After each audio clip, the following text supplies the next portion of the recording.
Hi, everybody. This is Dick and Sharon back at you again. Today, we thought we would talk about the ongoing circus carnival going on in Washington, D.C., with the Republicans' attempt to name their new Speaker of the House.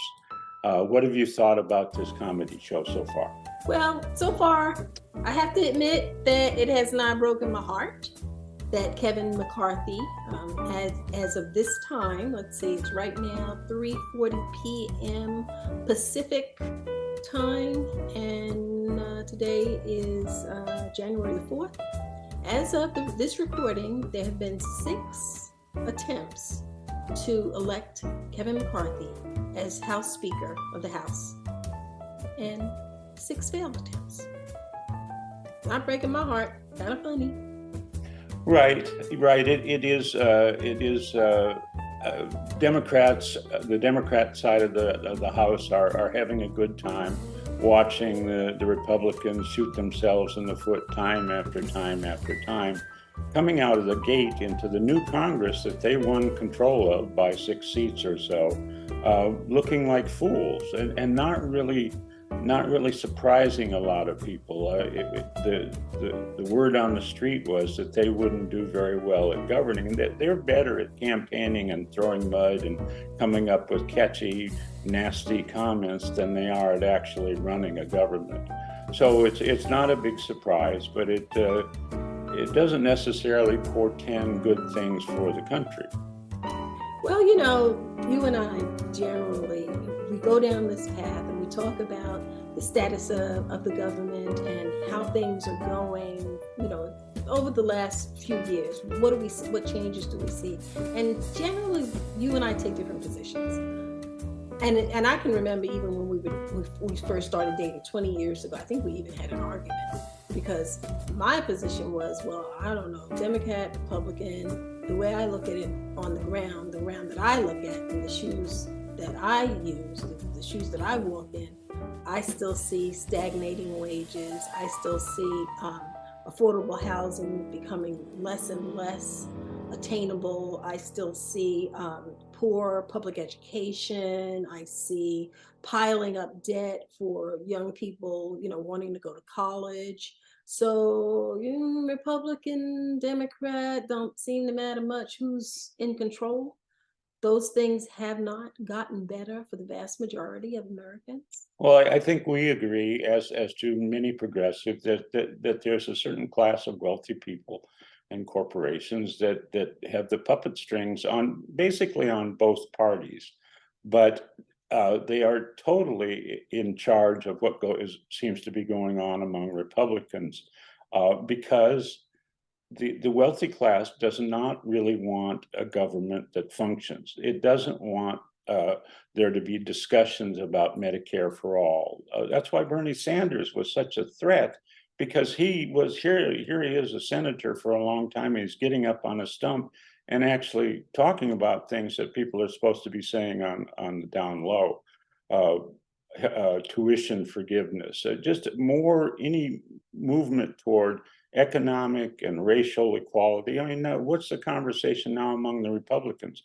Don't teach the actual history of this country. My God, people would get upset if they knew what we did to the slaves, to the Mexicans, to the Indians. Don't talk about that. So they don't. So it's a piece. Now, I would say those same puppet strings control a lot of Democrats too, because a lot of people in politics, elected or working in politics, uh, job number one, or maybe job number one and a half, is to keep that job, is to keep getting elected, is to keep working for your senator. And, what you're actually elected to do, supposedly to benefit the people, is kind of okay. We can talk about that. So the good thing and also the bad thing about what you just said is you're absolutely right. This country has done very well for a small slice of the population. When you talk about what's happened during the pandemic, I've heard that there are the top 1% of this country enriched themselves because of the pandemic. Whereas the ones at the bottom were the ones who suffered the most, the ones who had the jobs that, we applauded these people who had these essential jobs. Now we don't, And the million people and who we don't even, died. and we don't even care about these essential workers anymore. Right. So what I'd say about that is that we are seeing that we're reaching crisis. We see a cycle of economic crises that hit this country faster and faster and faster. We had an almost economic collapse in 2008. We've had several recessions. Economists are talking about we're sort of teetering into falling into a recession again right now. And as these recessions and climate change and issues about healthcare continue to bombard us, right now we're sitting in Los Angeles and there's a series of storms that are coming in. They're hitting Northern California really hard. And we're going to see these increased intense weather patterns.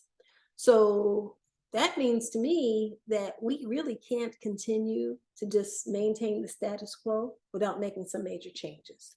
And so I think where we kind of get off track with each other is you see this need that there needs to be a fundamental change. We need to start addressing socialism. We need to have a different way of running our country. And I don't disagree with that. I do think that I may not live to see that change that's needed.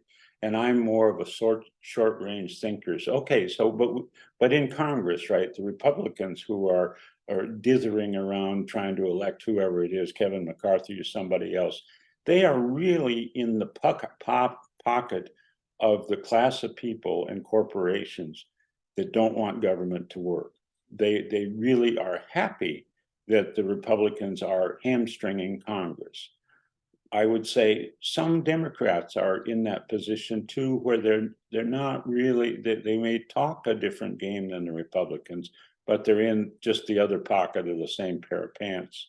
But there are some, and we just went to not long ago a fundraiser for Cori Bush from Missouri, the congressperson, the new congressperson.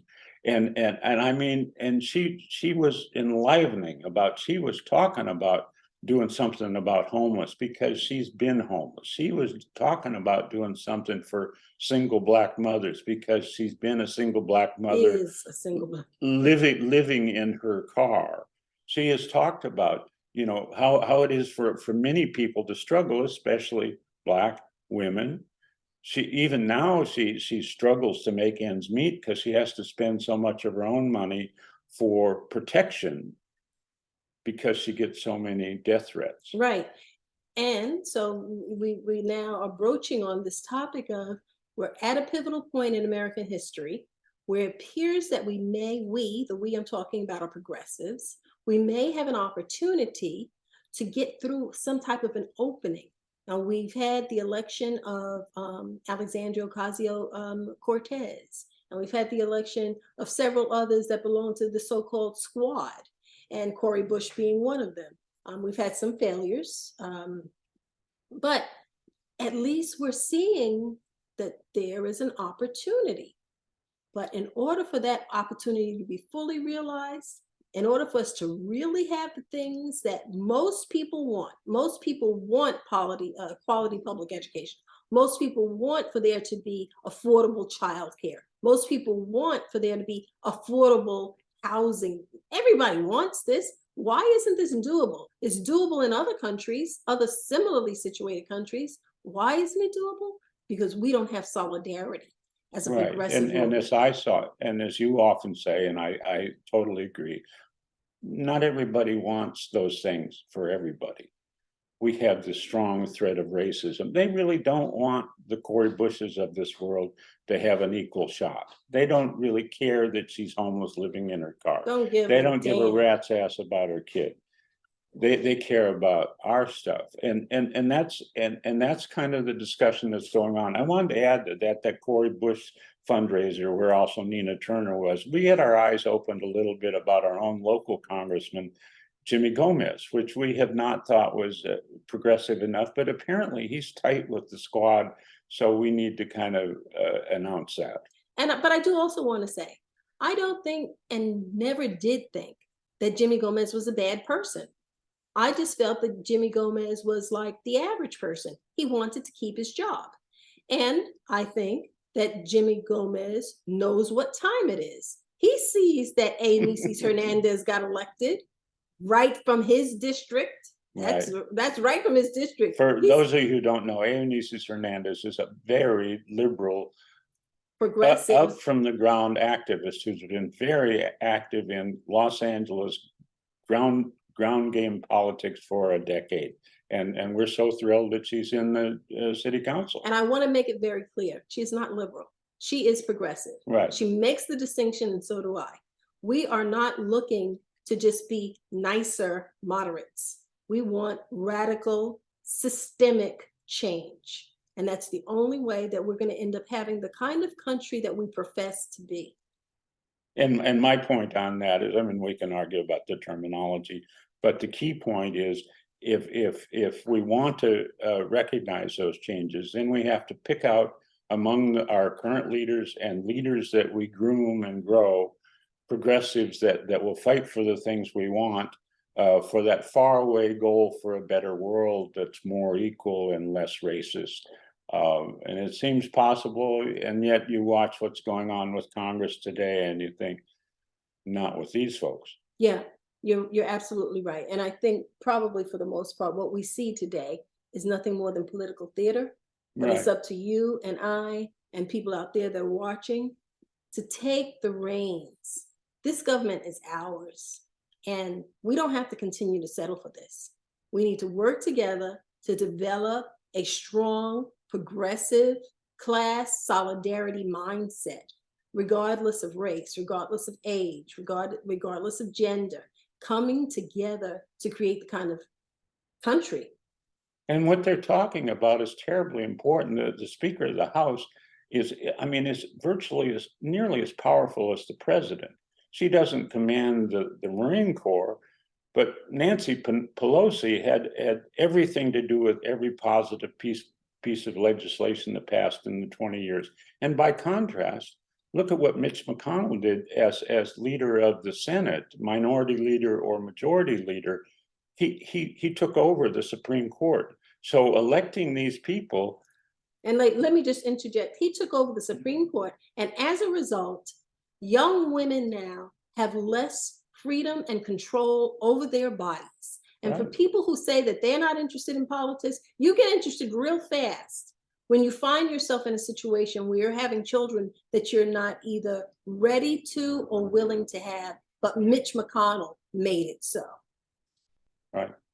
So anyway, on that cheery note, we're going to go tune back in and see this debate in the Congress could end tonight. They're having another meeting, I think, probably as we talk. 100 years ago, it took 3 months. It's hard to believe it would do that again. But if you watch what's going on there, those Freedom Caucus people have really gotten themselves dug in, and they're sharing their 3 brain cells to figure out a plan right now. 100 years ago, what Dick is referring to is the only time that this has ever happened where a Speaker of the House wasn't elected in the first shot. That was 100 years ago. So this is an unprecedented time in American history. Thanks, LA Progressive family, for sticking in with us, and stay tuned. We'll be talking more about progressive class solidarity in the days and weeks to come. Bye. See you soon.